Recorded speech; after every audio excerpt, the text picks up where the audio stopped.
The final goal is to eradicate humanity as we know it. Once you understand the final destination, it becomes much easier to look back and identify the psychological conditioning, the biological tampering, the cultural grooming, and the educational prepping that we have been subjected to for decades in preparation to making us accept a post-human future. It takes a lot of physical and psychological abuse to get an intelligent species like ours to agree to its own extinction. Most, if not all, that has transcended in the last 60 years was designed to get us closer to accepting such a dystopian reality.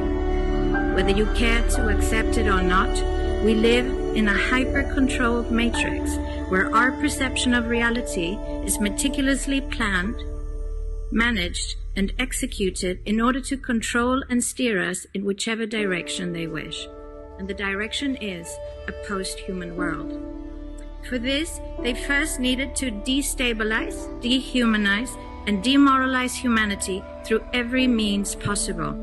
The destruction of the nuclear family, children being indoctrinated by the state, abortion, the eradication of God and spirituality from education, life in megacities and away from nature, toxic food, air and water, social media, replacing real human connection and interaction, engineered financial crisis and taxation, endless wars and massive migration, stress, anxiety, depression, drugs and alcohol, constant fear-mongering, moral relativism as the new religion, and I could go on and on about how humanity has been influenced and forced to move away from all the things that give us strength, security, purpose, and meaning.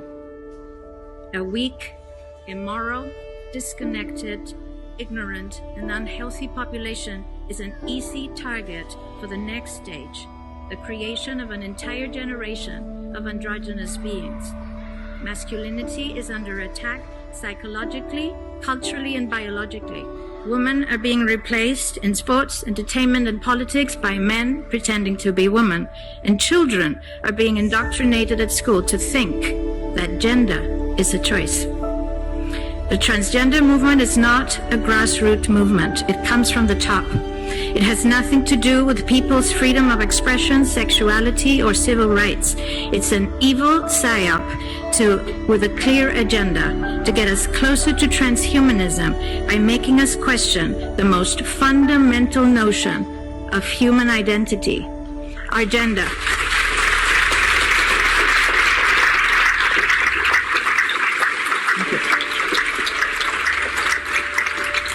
If you don't know who you are, if you already identify as a hybrid between a man and a woman, you will be easily convinced to become a hybrid between human and machine.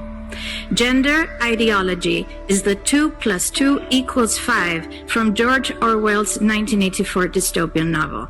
It's the final test to see whether we will follow the most absurd party line towards our own extinction. But 2 + 2 = 4.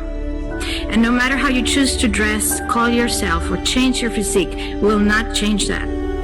The sad reality, though, is that in the gaslighting process to get us closer to a post-human future, they have mentally and physically harmed an increasing number of children and young people, and it's only getting worse.